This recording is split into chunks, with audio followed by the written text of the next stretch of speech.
Good morning.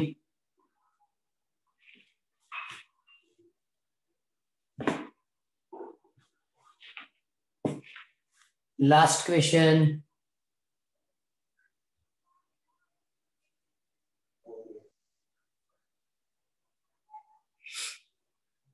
Good morning sir. Good morning. Last वाला question कौन सा था?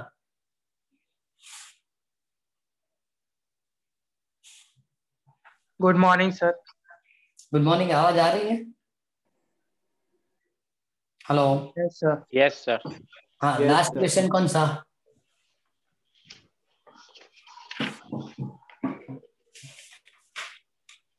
मेरे ख्याल से आइगेन्स प्रिंसिपल वाली सभी थियरी कंप्लीट हो चुकी यस सर, वो reflection of plane wave from concave mirror. Okay okay okay, चलो कोई बात नहीं। आज डॉपलर इफेक्ट वाली जो थियरी वो पहले कंप्लीट करेंगे, देन उसके बाद इंटरफेरेंस स्टार्ट करेंगे। डॉपलर इफेक्ट 11th में 15 चैप्टर में पढ़ा था फॉर साउंड वेव कि सपोज लिसनर स्टडी है, सोर्स लिसनर की ओर जाएगा, ओके, तो उसको फ्रीक्वेंसी ज्यादा मिलेगी। लिसनर स्टडी है या सोर्स इससे दूर जाएगा, मतलब डिस्टेंस इंक्रीज होता है, तब फ्रीक्वेंसी डिक्रीज होती है। वो जो चेंज है, ओके, मतलब कि लिसनर को जो मिलने वाली डिफरेंट फ्रीक्वेंसी, ओके, उसको क्या बताया जाएगा? Doppler effect. लेकिन आज हमको वो बात लाइट वेव के लिए कंप्लीट करके देना है, ओके। और लाइट वेव के लिए सिंपल एक एग्जांपल दो कि सपोज अभी मैंने एग्जांपल बताया कि सपोज साइरन वाली कोई भी ऑब्जेक्ट लिसनर की ओर आती है, तो इसका मतलब इसकी फ्रीक्वेंसी इंक्रीज होती है, इसकी फ्रीक्वेंसी इंक्रीज होगी। लेकिन इससे दूर की ओर जाएगी तो फ्रीक्वेंसी डिक्रीज होगी, ओके। और इसके लिए हमने लिखा था कि frequency for listener is equal to v plus vl upon v plus vs into fs। ये वाली फॉर्मूला हमने 11th में कंप्लीट की थी, क्लियर। लेकिन सपोज लिसनर स्टेडी है, आप vl इक्वल टू 0 लिखेंगे, so fl is equal to v upon vs into fs। एक और भी कंडीशन थी यहाँ कि लिसनर टू सोर्स, ये suppose vl is equal to 0 और ये vs, ओके। सोर्स जब इसकी ओर आएगा तो लिसनर टू सोर्स पॉजिटिव होता है, तो मतलब ये नेगेटिव आता था। जब सोर्स लिसनर की ओर आएगा तब उसकी वेलोसिटी नेगेटिव कंसीडर की जाती थी और इसलिए फ्रीक्वेंसी ज्यादा मिलती थी। लेकिन सपोज इससे दूर की ओर जाएगा तो ये पॉजिटिव आएगा और तब आपको फ्रीक्वेंसी कम मिलती थी। यही फिनोमिना उन लोगों ने आपको लाइट वेव के लिए बताया। एज फॉर एग्जाम्पल स्पेस के अंदर कोई ऑब्जेक्ट या प्लेनेट से कुछ भी सपोज अर्थ की ओर आ रहा है, और जब वो अर्थ की ओर आएगा तो आपको इसकी फ्रीक्वेंसी इंक्रीज पता चलेगी। मतलब जैसे जैसे वो अर्थ की ओर आएगा आप ऑब्जर्व करेंगे तो फ्रीक्वेंसी इंक्रीज होती है। लेकिन जैसे फ्रीक्वेंसी इंक्रीज होगी ना, वेवलेंथ डिक्रीज होगी। कि अब लाइट वेव की बात करें तो डिपेंड ऑन वेवलेंथ, और विजिबल रेंज हम जानते हैं कि 400 नैनोमीटर टू 700 या 750 नैनोमीटर ऐसा लिखा जाता है, ओके। तो जब सोर्स अपनी ओर आता है, अर्थ की ओर आएगा, ओके, तो फ्रीक्वेंसी इंक्रीज होगी लेकिन वेवलेंथ का डिक्रीज। लेकिन जो ऐसे ऑब्जेक्ट अर्थ से आगे की ओर मतलब दूर की ओर जाएगी तो फ्रीक्वेंसी डिक्रीज होगी और वेवलेंथ क्या होगी? इंक्रीज होगी। अब पहले भी इक्वेशन कंप्लीट किया था, फिर से पूछ रहा हूँ कि इस रेंज के अंदर मिनिमम फ्रीक्वेंसी किस कलर के लिए होती है? मिनिमम फ्रीक्वेंसी कौन सा कलर के लिए मिलती है? ये विजिबल रेंज है, तो मिनिमम फ्रीक्वेंसी किसके लिए मिलेगी? ये वेवलेंथ है, चलो ये वेवलेंथ है। वेवलेंथ के हिसाब से बताओ मिनिमम वेवलेंथ किस कलर के लिए होगा? येलो। मिनिमम वेवलेंथ येलो के लिए कैसे होगा? येलो के लिए 5800 टू 6000। वायलेट। वायलेट वायलेट की वेवलेंथ कम होती है, तो रेड के लिए ज्यादा। मैंने आपको फर्स्ट मतलब जब स्टार्ट किया था तब बताया था कि नीट 2020 में पूछा था the wavelength of red colour, तो ऑप्शन में 750 नैनोमीटर या नियरेस्ट टू 8000 एंगस्ट्रॉम ऐसा बताया जाता है। 4000 टू 8000 लिखेंगे तो ये जो वेवलेंथ है वो रेड के लिए, और ये जो है वायलेट की वेवलेंथ है। ये वायलेट की वेवलेंथ मिनिमम होती है, इसलिए इसकी फ्रीक्वेंसी ज्यादा होती है, और इसकी वेवलेंथ ज्यादा होती है, इसलिए इसकी फ्रीक्वेंसी कम होती है। जब ऑब्जेक्ट अर्थ की ओर आती है तो इसकी फ्रीक्वेंसी इंक्रीज होती पता चलती है, और फ्रीक्वेंसी इंक्रीज होगी इसका मतलब वेवलेंथ डिक्रीज होगा, मतलब उसकी कलर चेंज होती होती वायलेट की ओर जाती दिखती है, मतलब वो ब्लूइश वायलेट कलर का दिखेगा। इसका मतलब कि उसको वायलेट शिफ्ट बताया जाता है। उसको क्या बताया जाए? Violet shift. लेकिन जो ऑब्जेक्ट अर्थ से दूर जाएगी उसकी फ्रीक्वेंसी डिक्रीज होगी और वेवलेंथ इंक्रीज होगी, और उसको रेड शिफ्ट बताया जाता है। दो वर्ड है, वायलेट शिफ्ट और रेड शिफ्ट। जो अर्थ की ओर आएगा वो वायलेट शिफ्ट में दिखेगा, अर्थ से दूर जाएगा वो रेड शिफ्ट में मिलेगा। ओके, और उन लोगों ने इसके लिए आपको कैलकुलेशन भी दी है कि चेंज डॉपलर इफेक्ट से कैसे कंप्लीट करेंगे। तो वही फॉर्मूला है जो मैंने अभी लिखी, चलो फिर से लिख के कैलकुलेट करके देख। उन लोगों ने दो जगह टेक्स्ट में वी यूज किया होगा, लेकिन मैं आपको बता रहा हूं कि ये F L upon V plus V L, F S V plus V S, इस तरह से लिखेंगे। क्लियर? ओके, वी एल मतलब लिसनर ऑब्जर्वेशन जो करता है उसकी मतलब वेलोसिटी, वी एस सोर्स के लिए जो ओरिजिन है सोर्स उसकी वेलोसिटी, वी लाइट की स्पीड होती है। इस कंडीशन में वी क्या होता है? हाँ, 11 के अंदर वी साउंड की वेलोसिटी बताई जाती है, लेकिन 12 में लाइट के लिए तो इसको हम सी लिखेंगे। ओके, तो यही फॉर्मूला होती है F L C plus V L, F S C plus V S, इस टाइप की फॉर्मूला होगी। Okay, now F L upon F S, so C plus V L upon C plus V S. Suppose हम V L equal to 0 लेते हैं, observation जो करता है उसके लिए, जो ऑब्जर्वेशन करता है उस पर्सन के लिए वेलोसिटी 0 है। ओके, तो वी एल मैंने 0 लिया, so F L upon F S C upon C plus V S. ये फ्रीक्वेंसी जो ऑब्जर्वेशन करता है उसको मिलता है, और ये फ्रीक्वेंसी जो सोर्स की है। ओके, तो change in frequency, so F L minus F S with respect to F S, F L minus F change in frequency कितना चेंज होगा वो with respect to F S, मतलब ओरिजिन से जो सोर्स से मतलब जो फ्रीक्वेंसी निकलती है उस हिसाब से वो कितना चेंज होता है। तो F L minus F S upon F S कैसे कैलकुलेट करेंगे? तो जैसे मैंने ये ऊपर माइनस कर दिया, सिमिलरली यहाँ C minus V S upon C plus V S होगा, डिनोमिनेटर न्यूमरेटर से सबट्रैक्ट करना है।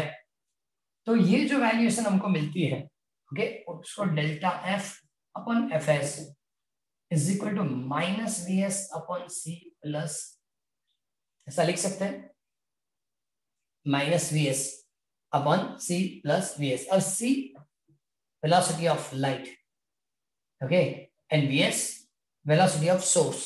ये तो कंपेयर नहीं कर रहा था, मतलब ये दोनों इक्वल तो नहीं, ये तो बहुत ज्यादा होगा।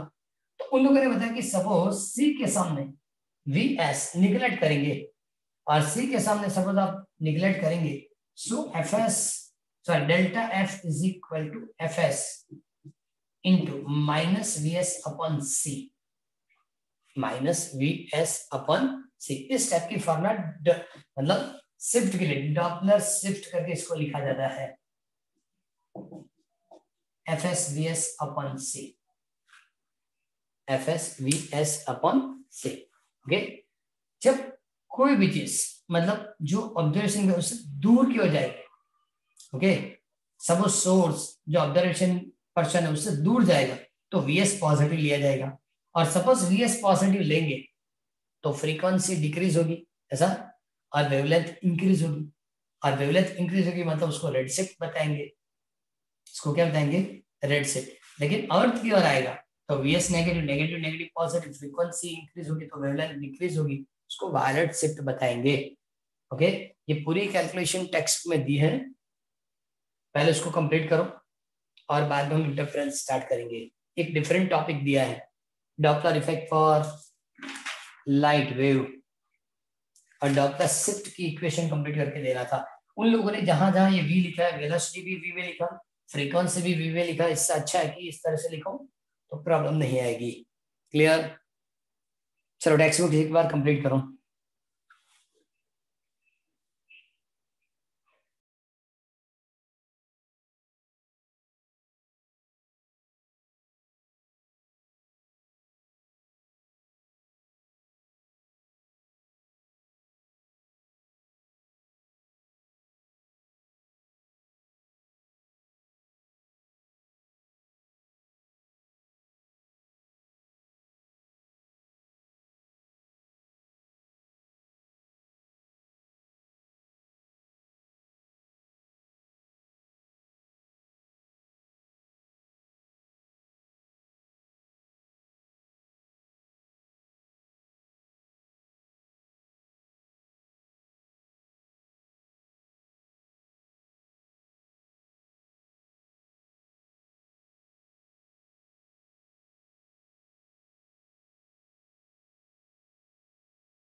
टेक्स्ट में पैराग्राफ के अंदर सिर्फ और सिर्फ एग्जांपल दिए होंगे, कैलकुलेशन नहीं होगी, है?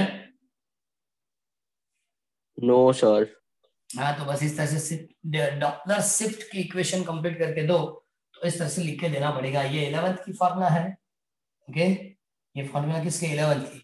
लेकिन light of sorry velocity of sound की वेलोसिटी ऑफ लाइट करके पूरा सिंपलीफाई करके देना पड़ेगा डॉपलर शिफ्ट, जो इक्वेशन उन लोगों ने लिख के दिया।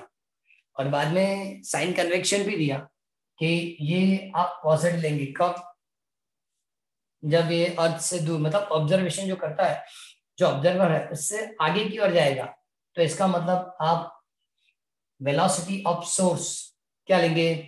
Positive. Velocity of source positive लेंगे, मतलब चेंज जो है फ्रीक्वेंसी का चेंज हो नेगेटिव आएगा, इसका मतलब फ्रीक्वेंसी डिक्रीज होगी, और फ्रीक्वेंसी डिक्रीज होगी मतलब वेवलेंथ इंक्रीज होगी, इसका मतलब वो रेड शिफ्ट बतलाया जाएगा। लेकिन जब अर्थ की ओर आता है या सोर्स जो है वो लिसनर या ऑब्जर्वर की ओर आता है, तो ये पॉजिटिव सॉरी ये नेगेटिव लिया जाए, नेगेटिव नेगेटिव क्या हो जाएगा? पॉजिटिव, मतलब फ्रीक्वेंसी इंक्रीज होगी और वेवलेंथ डिक्रीज होगी, इसको वायलेट शिफ्ट बताया जाएगा। इस तरह की कैलकुलेशन है।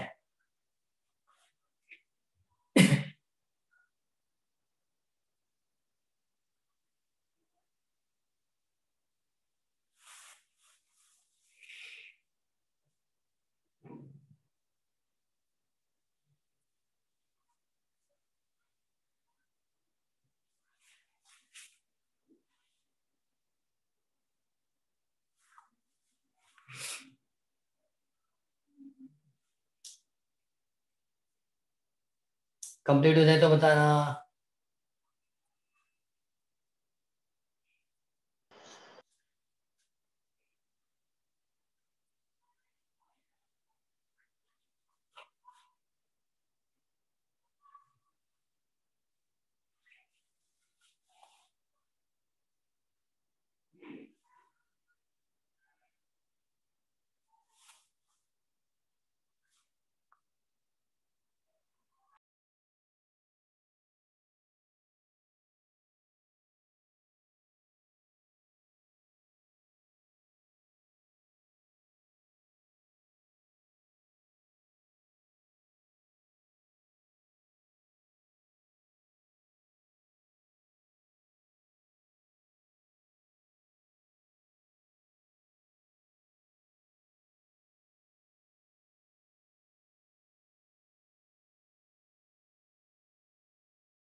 कंप्लीट बाकी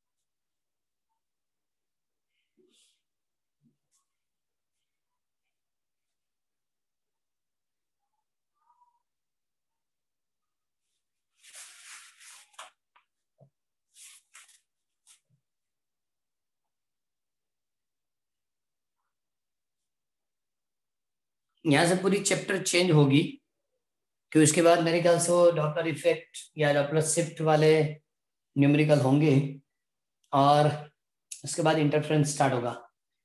मतलब सेकंड पॉइंट इंटरफेरेंस चैप्टर का second, first Huygens principle and second interference रहेगा। अब उन लोगों ने क्या बताया इंटरफेरेंस एक्सप्लेन करने से पहले फिर से 11th की पैराग्राफ दी, कौन सी, superposition theorem for wave. Superposition पढ़ा था 11th में, कितनी बार सुपरपोजिशन थ्योरम कितनी बार पढ़ा? ऐसा कोई थ्योरम नहीं होता। 12th में पढ़ा सुपरपोजिशन थ्योरम? Yes sir. कब पढ़ा? सर आपने इलेक्ट्रोस्टैटिक्स में। इलेक्ट्रोस्टैटिक के अंदर इलेक्ट्रिक चार्ज के लिए होता है, दो इलेक्ट्रिक चार्ज के बीच में लगने वाली फोर्स किसी थर्ड चार्ज की प्रेजेंस से चेंज नहीं होती। मतलब सपोज डिफरेंट 4 चार्जेस है, सेकंड पे लगने वाली फोर्स चाहिए तो F21, F23, F24 ऐड कर दो। ओके, उसको सुपरपोजिशन थ्योरम बताया जाता है। क्लियर? वो superposition theorem for electric charge है। Similarly superposition theorem for wave, medium के किसी भी पार्टिकल के ऊपर 2 या मोर देन 2 वेव जब मतलब इंटरसेक्ट होंगे तब क्या होता है, तो उस पार्टिकल की डिस्प्लेसमेंट सभी वेव की मतलब इंडिविजुअल एम्पलीट्यूड के वेक्टर एडिशन बराबर होगी। इंडिविजुअल, एज फॉर एग्जांपल कि मेरे पास डिफरेंट 2 वेव, इसकी एम्पलीट्यूड 2 सेंटीमीटर, सेकेंड इस तरह से इसकी amplitude 1 centimetre. Okay, upward displacement also two, downward also two, वही तो एम्पलीट्यूड होगा। समझे, दोनों के लिए ये A1 और A2 किसी मीडियम के पॉइंट के ऊपर दोनों की अपर डिस्प्लेसमेंट। ओके, अपर शिफ्ट को क्या बताया जाता है वेव के अंदर? अपर शिफ्ट कौन सा होता है, इसके लिए क्या बताया जाता है?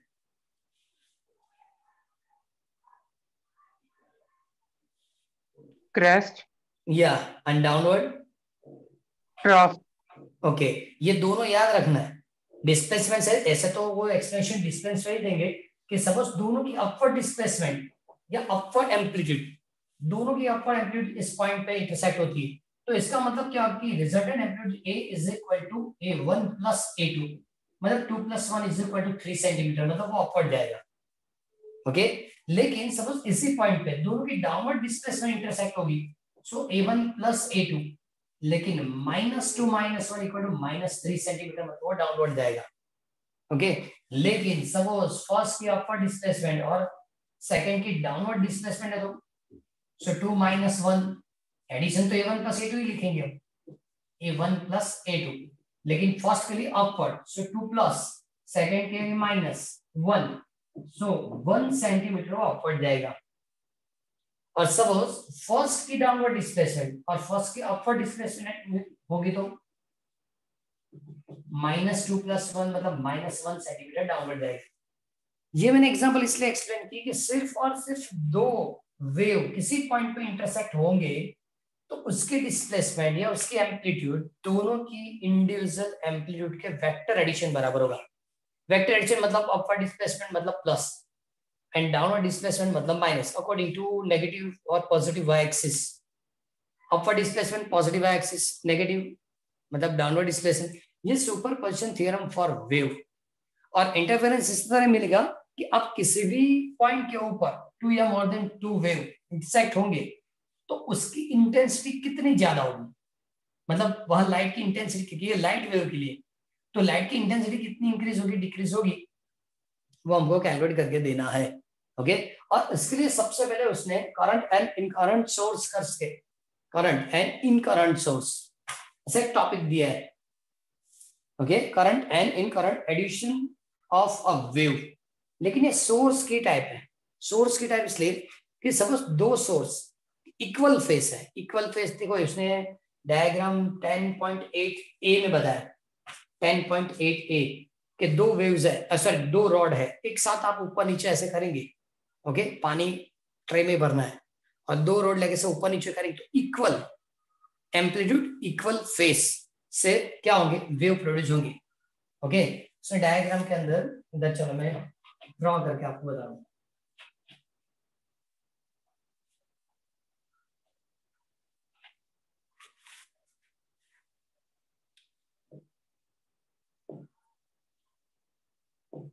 ओके, दो सोर्स रखे, किसे को S1 बताया, सेकंड S2, ओके, सबसे पहले इससे जो प्रोड्यूस होंगे, ओके, सबसे अपवर्ड डिस्प्लेसमेंट है,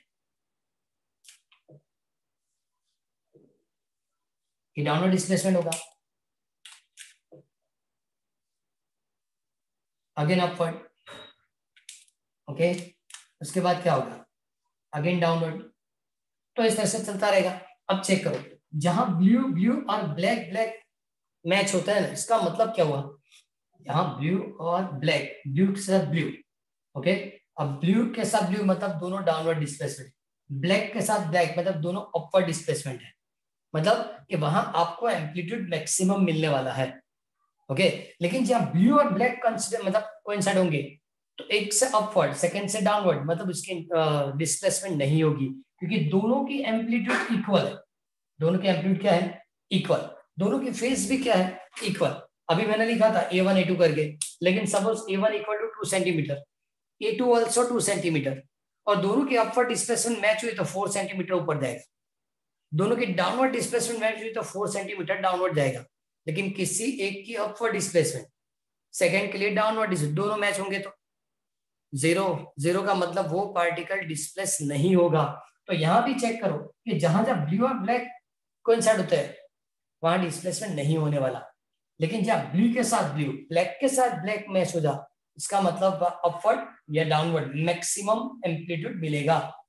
मैंने जब ड्रॉ किया था बताया था कि ब्लैक जो है अपवर्ड डिस्प्लेसमेंट है, तो जहां ब्लैक के साथ ब्लैक मैच हुआ इसका मतलब वहां एम्पलीट्यूड ज्यादा मिलेगा, कहाँ, अपवर्ड डायरेक्शन में। ब्लू के साथ ब्लू मैच होगा, वहां भी एम्पलीट्यूड ज्यादा होगा लेकिन डाउनवर्ड डायरेक्शन के अंदर। तो टेक्स्ट बुक के अंदर वो भी बी करके 10.8 बी करके वो भी उन लोगों ने ड्रॉ करके दिया है। इस तरह की वेव्स कंटिन्यू चलेगी तो वो राउंड कंटिन्यू कंटिन्यू क्या होंगे, आगे आगे प्रोपेगेट होंगे, और एक दूसरे के ऊपर जब ये दोनों राउंड के दोनों मतलब वेव एक दूसरे के ऊपर सुपरपोजिशन कंडीशन में आएंगी तब इस टाइप की फिनोमेना दिखाई देगी, ओके। उन्होंने तो बहुत आगे तक ड्रॉ करके दिया है, एज पर एग्जांपल की सपोज अभी भी ये black,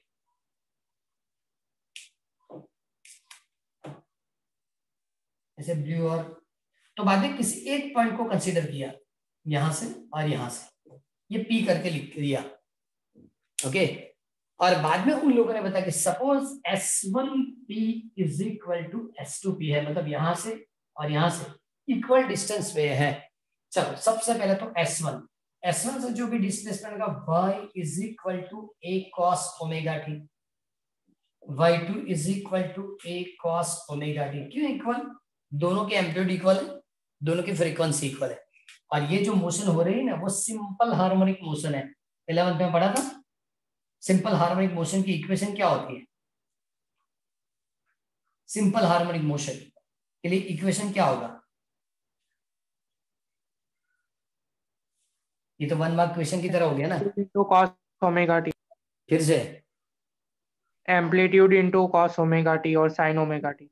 a cos omega T, हाँ बस वही पूछ रहे, a cos ओमेगा टी भी चलता है, a sin ओमेगा टी भी चलेगा, okay. a cos omega t a sin omega t plus five, original equation जो था 11 में y is equal to a sin omega t plus five, okay. यहाँ initial phase मैंने जीरो लिया क्योंकि centre से अपवर्ड जाएगा सेंटर से डाउनवर्ड, तो इसका मतलब इनिशियल फेज जीरो हो गया, ओके। अब यहाँ आप साइन कॉस किसी भी फंक्शन यूज करके कैलकुलेशन हो सकती है, ओके। तो ये इसने कॉस लिख के दिया a cos ओमेगा टी, तो दोनों के लिए equal amplitude equal frequency, so a cos omega T y1 और y2 मतलब इसकी डिस्प्लेसमेंट की फॉर्मूला और इसके लिए डिस्प्लेसमेंट की फॉर्मूला है। अब according to superposition theorem p point पे डिस्प्लेसमेंट कितना होगा, so y1 plus y2, okay. चलो एक चीज और भी, इसकी इंटेंसिटी क्या होगी, intensity always directly proportional to square of amplitude, intensity is directly proportional to square of amplitude. 11th से स्टेटमेंट है, यहां भी क्या लिख सकते हैं, I0 is proportional to a square, because दोनों के लिए आपको एम्पलीट्यूड इक्वल दिया, तो I0 proportional to a square होगा। चलो यहां ऐड करेंगे, पहले तो चेक करेंगे कि P पॉइंट कितना डिस्प्लेस होगा, so y1 is equal to a cos omega t plus a cos omega t, और इस इक्वेशन में a मतलब amplitude, omega angular frequency, clear, तो एडिशन क्या होगा 2a cos ओमेगा टी। इसका मतलब ये रिजल्टेंट एम्पलीट्यूड है, ये क्या होगा, रिजल्टेंट एम्पलीट्यूड होगा। तो पी पॉइंट पे इंटेंसिटी क्या लिखेंगे, पी पॉइंट पे जो इंटेंसिटी वो directly proportional to 2a square and therefore I proportional to 4a square. किसी एक सोर्स के लिए आप लिखेंगे तो I0 proportional to a square, लेकिन दो सोर्स कंबाइंड होकर जब पी पॉइंट पे इंटरसेक्ट होंगे, दोनों सोर्स कंबाइंड होकर पी पॉइंट पे लगे, किस तरह से इंटरसेक्ट होना मैंने बताया। सर सोर्स के वेव्स, वेव्स दोनों में से निकलने वाली जो वेव्स वो पी पॉइंट पे जब इंटरसेक्ट होंगे तो क्या इंटरसेक्ट होना चाहिए मैंने बताया, क्या दोनों की अपवर्ड डिस्प्लेसमेंट या दोनों की डाउनवर्ड। ब्लू लाइन बताई तो दोनों के लिए डाउनवर्ड होगा, ब्लैक बताया दोनों के लिए अपवर्ड होगा, लेकिन एक ब्लू और एक ब्लैक वो नहीं चलेगा। क्यों, एक पॉजिटिव होगा तो एक डिस्प्लेसमेंट नेगेटिव होगा, एडिशन 0 हो जाएगी। क्लियर, मैंने जो पॉइंट कंसीडर किया है वहां के जहां डिस्प्लेसमेंट मैक्सिमम होता है, इसलिए y is equal to y1 plus y2 मिला और डिस्प्लेसमेंट मिला y is equal to 2a cos omega t। इसका मतलब resultant intensity at point I proportional to 2a square and I proportional to 4a square। Okay, अब suppose हम compare करें कि individual source की इंटेंसिटी और पी पॉइंट की intensity में फर्क क्या है, तो इसको लिखेंगे 4a स्क्वायर, ये हो गया square. So I is equal to 4I0, मतलब दोनों सोर्स से निकलने वाली वेव्स जब पी पॉइंट पे इंटरसेक्ट होगी तो पी पॉइंट पे इंटेंसिटी इंडिविजुअल सोर्स की इंटेंसिटी से 4 टाइम्स ज्यादा मिलेगी। लेकिन कब मिलेगी, जब आपको मतलब दोनों से मिलने वाली जो डिस्प्लेसमेंट या मैक्सिमम अपवर्ड होगी या मैक्सिमम डाउनवर्ड। क्लियर, तब जाके आपको I is equal to 4I0 ऐसा इक्वेशन मिलेगा। क्लियर, पहले यहां तक पढ़ लो क्योंकि टेक्स्ट बुक में 360 पेज पे पूरा एक्सप्लेनेशन दिया है और बाद में उन लोगों ने एक्सप्लेन करके दिया कि जब ये एक चीज और भी है, जो करंट इन करंट सोर्सेज बताया उसका मेन डिफरेंस क्या है। करंट सोर्सेज का मतलब क्या होता है कि दोनों की फेस इक्वल होनी चाहिए या फेस डिफरेंस 0 होना चाहिए या फेस डिफरेंस कांस्टेंट रहना चाहिए, उसको करंट सोर्सेज बताया जाएगा। इन करंट का मतलब ये फेस डिफरेंस चेंज होता रहेगा या फेस डिफरेंट होगी। ओके, तो यहाँ उसने करंट सोर्सेज के लिए बताया, ये कैलकुलेशन लिख के दी है। ओके, और विदाउट करंट सोर्सेज इंटरफेरेंस आप कभी भी ऑब्टेन नहीं कर पाएंगे। एक काम करो, सबसे पहले 360 वाली पेज जो है वो कंप्लीट करो।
पढ़ लिया बाकी?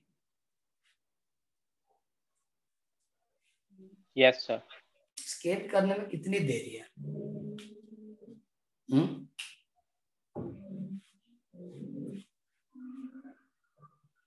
ये जो इक्वेशन लिख के दिए इसमें दो कंडीशन मैंने बताई है, दोनों अपवर्ड डिस्प्लेसमेंट होंगे या दोनों डाउनवर्ड।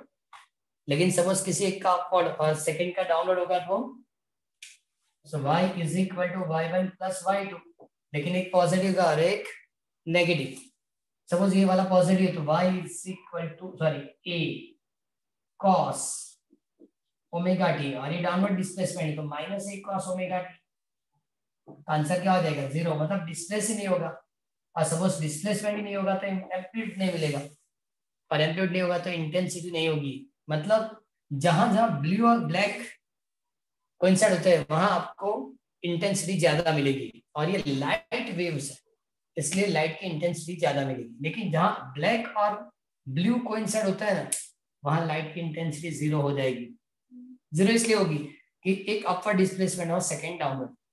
इसका मतलब ऐसा होगा कि जब आप ये चीज, ये तो हमने वो रॉड से पानी के लिए बताया, और इसको हम अब लाइट के लिए कंसीडर करना चाहते हैं, लाइट वेव के लिए। तो लाइट वेव में क्या होगा? ये लाइट के दोनों वेव्स किसी एक पॉइंट पे इंटरसेक्ट होंगे, ओके, और वहां डिस्प्लेसमेंट मैक्सिमम हुआ तो डिस्प्लेसमेंट मैक्सिमम हुआ इसका मतलब एम्पलीट्यूड, और एम्पलीट्यूड होगा तो इसका मतलब इंटेंसिटी ज्यादा हो जाएगी। तो वो पॉइंट लाइट से ब्राइट दिखेगा, मतलब इसकी इंटेंसिटी, लाइट की इंटेंसिटी ज्यादा मिलेगी।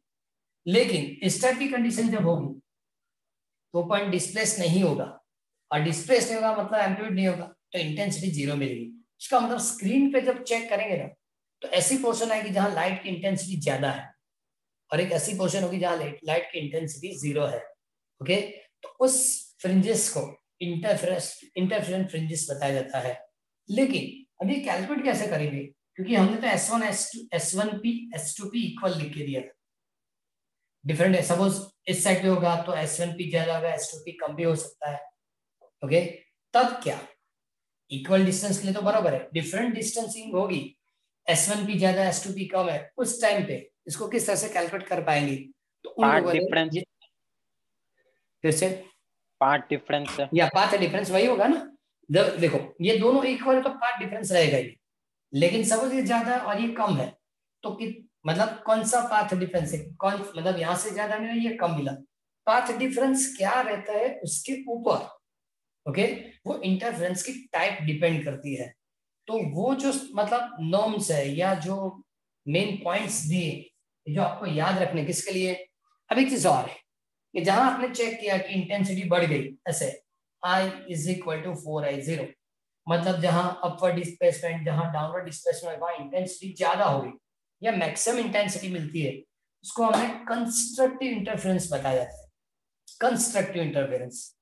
और जहां इस टाइप की कंडीशन होती है कि दोनों की डिस्प्लेसमेंट अपोजिट डायरेक्शन में है, डिस्प्लेसमेंट 0, एम्पलीट्यूड 0, इंटेंसिटी 0, तो उसको डिस्ट्रक्टिव इंटरफेरेंस बताया जाएगा। डिस्ट्रक्टिव इंटरफेरेंस के अंदर इंटेंसिटी नहीं होगी, वो डार्क फ्रिंजेस दिखाई देगी, डार्क पोर्शन दिखाई देगा, और ये लाइट से ब्राइट पोर्शन दिखाई देगा। जहां लाइट की इंटेंसिटी बढ़ती है वो कंस्ट्रक्टिव इंटरफेरेंस है, और जहां लाइट की इंटेंसिटी 0 होती है वो डिस्ट्रक्टिव इंटरफेरेंस है।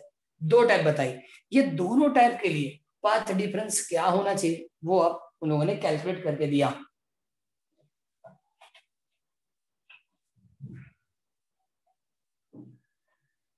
टेक्स्ट बुक की जो डायग्राम है उस हिसाब से कंप्लीट करे तो दो सोर्सेस दिए S1 और S2, और बाद में इससे पॉइंट कौन सा लिखा, P या Q? टेक्स्ट बुक के अंदर पॉइंट कौन सा लिखा?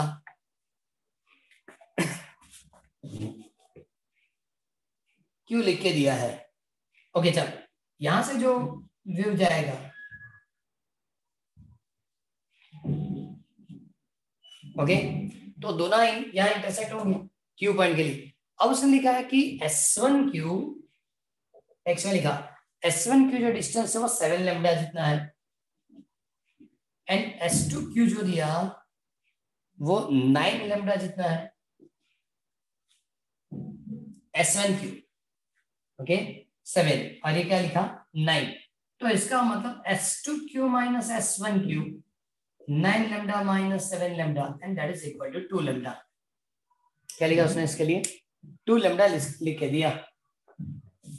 ओके, अब जब इस टाइप की कंडीशन होगी तो पहले तो एक चीज और कि लैम्डा इज इक्वल टू, हम ऐसा नहीं लिखते, लैम्डा मतलब इस डिस्टेंस को हम लैम्डा बताएंगे वेवलेंथ, ये डिस्टेंस है, लेकिन फेस के हिसाब से, एंगल के हिसाब से तो यहां से यहां तक मतलब पूरा एक ऑसिलेशन कंप्लीट होगा, और एक ऑसिलेशन कंप्लीट होने का मतलब lambda is equal to 2 pi radian. Lambda is equal to क्या होगा? 2 पाई रेडियन। ओके, सपोज मैंने y1 is equal to, first के लिए y1, सेकंड के लिए y2। ओके, तो y1 और y2 की हम इक्वेशन लिख सकते हैं। तो हम लोगों ने लिखा कि suppose y1 is equal to a cos omega t, तो y2 इज इक्वल टू क्या होगा? उसने लिखा a cos omega t minus 4 pi.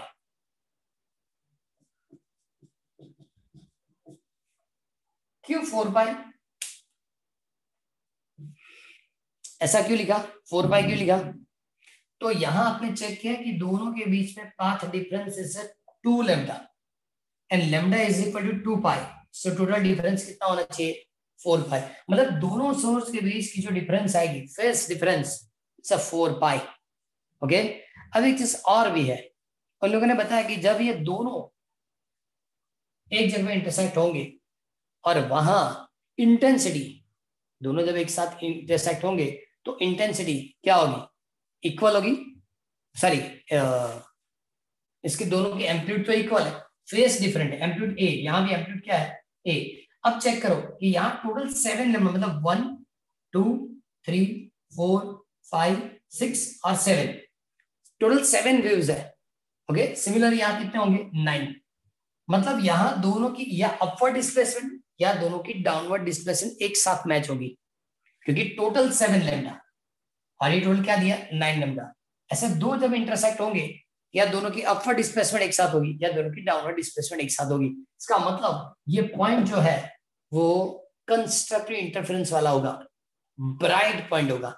Okay, और ब्राइट पॉइंट होगा तो सबसे पहली कंडीशन क्या है कि सपोज आप ऐसा लिख सकेंगे, ये जो डिफरेंस दिया s2q minus s1q is equal to n lambda, नीचे लिख रहा हूं, चलो, s2q minus s1q is equal to n lambda, तो कंस्ट्रक्टिव इंटरफेरेंस होगा। मतलब ये 7 लैम्डा या 8 लैम्डा, ये 7 लैम्डा या 10 लैम्डा, डिफरेंस आपको n लैम्डा के फॉर्मेट में मिलना चाहिए। n लैम्डा के फॉर्मेट में होगा n इज इक्वल टू क्या लिखेंगे? 0 1 2 3 4 या 1 2 3 4?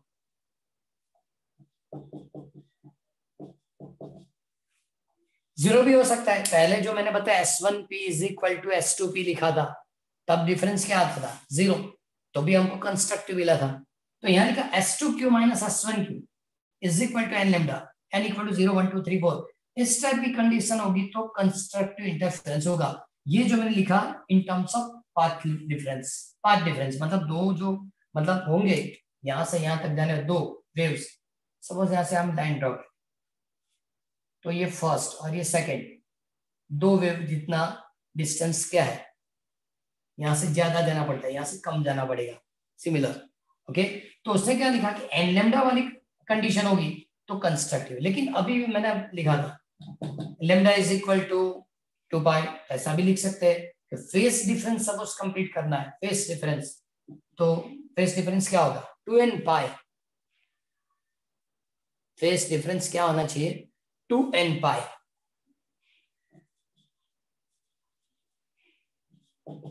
फेस 2n पाई, यहाँ भी n इक्वल टू 0 1 2 3 4 जो भी लिखिए। Okay, path difference n lambda, phase difference 2n पाई, कंस्ट्रक्टिव इंटरफेरेंस होगा। क्लियर? कंस्ट्रक्टिव वाला पार्ट है तो इसको, लेकिन उन लोगों ने पूरा लिख के दिया है, मतलब दो सेपरेट नहीं किए उन लोगों ने, डिस्ट्रक्टिव कंस्ट्रक्टिव पूरी जो भी नॉर्म्स लिख के दी है वो एक साथ लिख के दिए है। टेक्स्ट बुक में चेक करो 361 पे दिया है S2Q minus S1Q equal to 2 lambda, लिखा y1 is equal to a cos omega t and y2 equal to a cos omega t minus 4 pi। ये मैंने इसके बता 4 pi कैसे लिखा वो भी बता रहा हूँ। ये दोनों के बीच की डिफरेंस 2 lambda जितनी है, और 2 lambda जो lambda is equal to 2 pi, तो क्या होगा 4 pi, तो माइनस 4 pi करके उसने लिखा। क्लियर।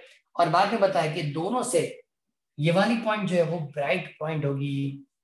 ये पॉइंट कौन सी होगी? ब्राइट। ओके, तो कंस्ट्रक्टिव इंटरफेरेंस बनेगा।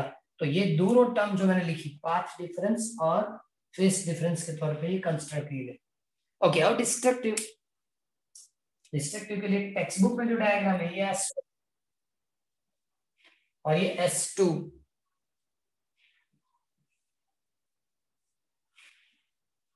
ये R पॉइंट उन लोगों ने बताएंगे 9.75 लैम्डा है,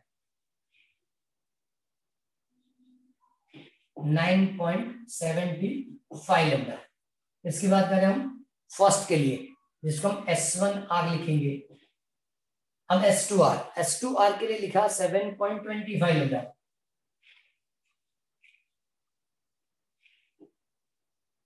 S2R 7.25 लैम्डा। ओके, चलो यहां पाथ डिफरेंस क्या होगा? कौन सी बात ज्यादा? S1R S2R 9.75 lambda minus 725 lambda. What is the difference?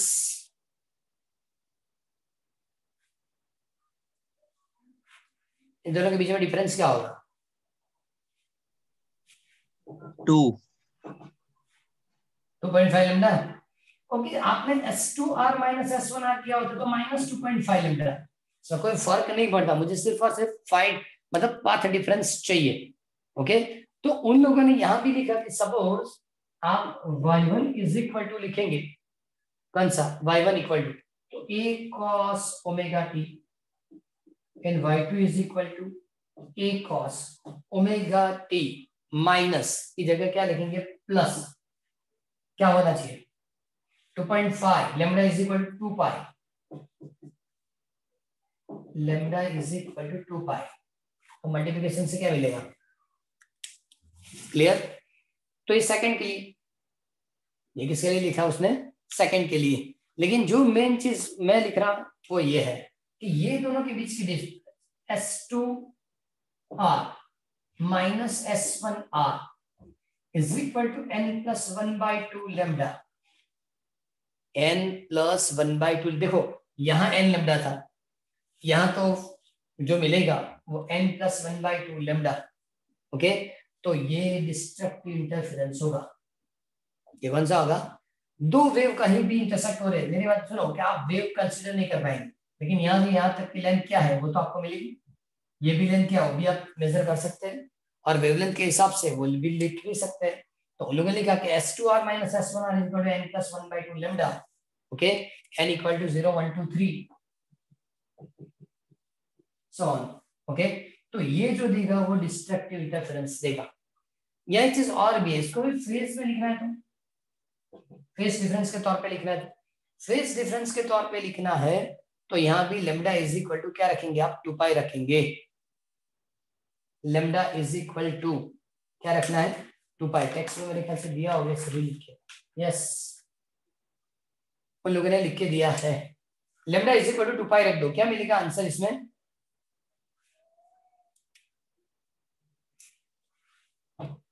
Destructive interference. n plus 1/2 into 2 पाई, इतना रख सकते हैं ना। एक चीज और भी है कि सपोज आप एलसीएम लेंगे तो 2n प्लस 1 लैम्डा बाई 2 ऐसा भी लिख सकते हैं। यहाँ 2n प्लस 1 पाई लिख सकते हैं, एलसीएम लेके भी आंसर हो सकता है। तो ये दोनों जो मैंने लिख के दिया वो कंस्ट्रक्टिव के लिए, ये दोनों कंप्लीट करके दिया वो डिस्ट्रक्टिव के लिए। ओके, और न्यूमेरिकल इससे ही बनते हैं, एमसीक्यू से ही बनेंगे।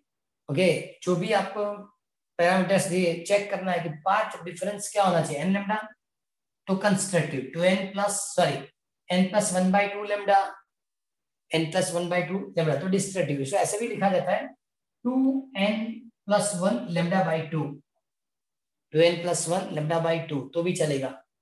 ओके, तो ये उन्होंने बताया कंस्ट्रक्टिव और डिस्ट्रक्टिव के लिए। पूरा पेज है 361,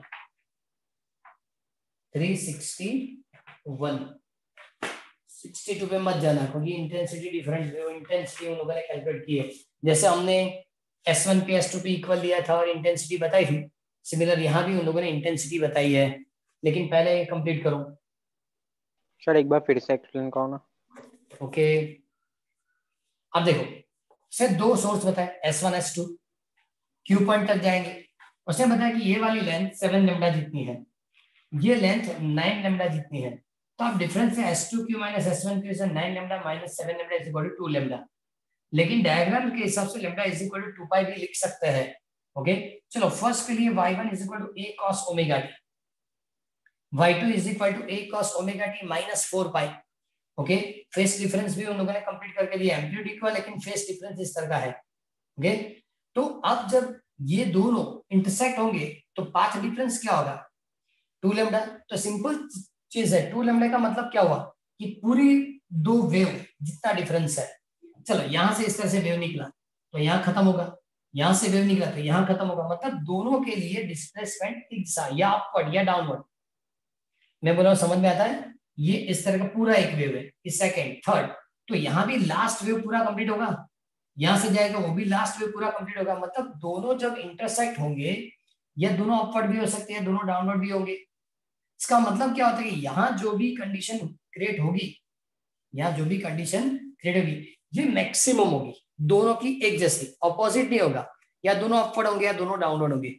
ओके, और इसलिए यहाँ जो भी इंटेंसिटी मिलेगी एम्पलीट्यूड के हिसाब से मैक्सिमम होगी। और इसलिए उन लोगों ने बताया कि ये कंस्ट्रक्टिव है कि S2Q minus S1Q equal to n lambda, और n लेमडा होगा n इक्वल टू 0 1 2 3 4, तो वहां आपको ब्राइट फ्रिंज दिखेगी या डॉट जो भी आप रखेंगे वो ब्राइट दिखे, मतलब जहां इंटेंसिटी ज्यादा मिलेगी, और इंटेंसिटी ज्यादा मिलेगी मतलब वो कंस्ट्रक्टिव इंटरफेरेंस। और सेकंड में तो कुछ करना है, फेस डिफरेंस के हिसाब से लिखना है तो लैम्डा इज इक्वल टू सिर्फ और सिर्फ 2 पाई ऐड करना है, सो 2n पाई हो गया।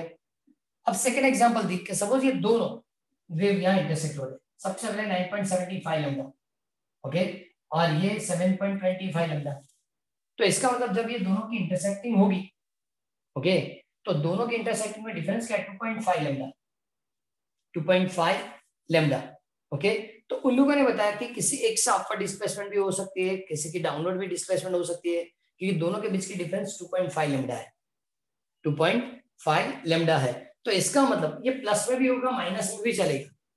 आप कौन सी पाथ डिफरेंस का मतलब तो हायर वैल्यू से लोअर वैल्यू सबट्रैक्ट करना होता है। अब हायर वैल्यू से लोअर वैल्यू तो पॉजिटिव आएगा, लेकिन इससे आपने इसको माइनस किया तो नेगेटिव आएगा। लेकिन आपको सिर्फ और सिर्फ चेक करना है कि ये n+1/2 है, सिर्फ मैग्नीट्यूड के हिसाब से, प्लस माइनस है मैग्नीट्यूड के हिसाब से। ओके, तो ये 2 4 6 8 भैया 1 2 3 4 5 6 कुछ भी होगा तो कंस्ट्रक्टिव, लेकिन सब पॉइंट में आया 2.5 2.7 कुछ भी पॉइंट में आया तो वो डिस्ट्रक्टिव इंटरफेरेंस देगा। ओके, उन लोगों ने इसके लिए भी लिखा है 2.5 लैम्डा था तो y1 is equal to a cos omega t and y2 is equal to a cos omega t plus pi by 2, sorry plus 5 pi, 5 pi क्यों, ये 2.5 था, इंटू 2 पाई करेंगे, इंटू 2 पाई करेंगे तो क्या होगा, प्लस 5 पाई होगा। ओके, तो अब इसमें मिला कि सपोज दोनों के बीच की पाथ डिफरेंस n+1/2 लैम्डा है तो डिस्ट्रक्टिव इंटरफेरेंस होगा, लेकिन लैम्डा इज इक्वल टू 2 पाई रखेंगे तो फेस डिफरेंस भी मिलेगा। तो दो तरह से उन लोगों ने हमको टर्म्स लिख के दी, in terms of path difference और in terms of phase difference. ये दोनों चीज याद रहनी चाहिए। बहुत मतलब 4-5 साल जब सेमेस्टर वाली सिस्टम थी तब तो उन लोगों ने 2 मार्क्स में ये भी क्वेश्चन पूछ ली, सिर्फ और सिर्फ कंस्ट्रक्टिव और डिस्ट्रक्टिव इंटरफेरेंस की टर्म्स लिखो, कुछ करना ही नहीं था। कंस्ट्रक्टिव इंटरफेरेंस बाद में 2 टर्म्स, डिस्ट्रक्टिव, और ये 2 मार्क्स वाली क्वेश्चन कंप्लीट हो चुकी थी। ओके, तो उसको प्रॉपर्ली प्रिपेयर कर। आज मैं इंटेंसिटी नहीं पढ़ रहा, आज पहले इतना कंप्लीट कर देना है। ओके, नेक्स्ट में इंटेंसिटी लेंगे तो इंटेंसिटी के साथ इंटरफेरेंस के सभी क्वेश्चंस को कंप्लीट कर देंगे, आगे ज्यादा कुछ नहीं। और उसके बाद जो बताया डिफ्रैक्शन, डिफ्रैक्शन में तो बहुत कम चीज दी, मेरे ख्याल से एक पीरियड मैक्सिमम चलेगा, इससे ज्यादा नहीं जाएगा, और पोलराइजेशन पूरी कैंसिल हो चुकी है। अब वो मैच करके देखेंगे कि सपोज सीबीएसई ने चेंज किया, वो क्या किया था, इसमें पोलराइजेशन है या नहीं है। ओके, अभी जितना मतलब पोर्शन जो है, पहले फटाफट इंटरफेरेंस डिफ्रैक्शन तक, सॉरी, पहले प्रॉपर्ली कंप्लीट कर लेंगे, उसकी न्यूमेरिकल पहले कंप्लीट करेंगे, बाद में कंटिन्यू करेंगे। तो यहाँ तक कंप्लीट हो गया, कोई है डाउट? No sir.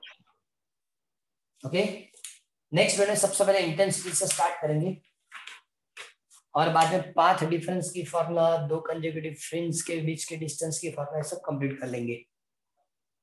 ये प्रिपेयर करके कंप्लीट, होमवर्क बहुत कम लोग कर रहे हैं, नहीं तो फिर से शुरू हो जाऊंगा कि जिसने होमवर्क दिया वही सब मतलब एंटर होगा, बाकी सब घर पे।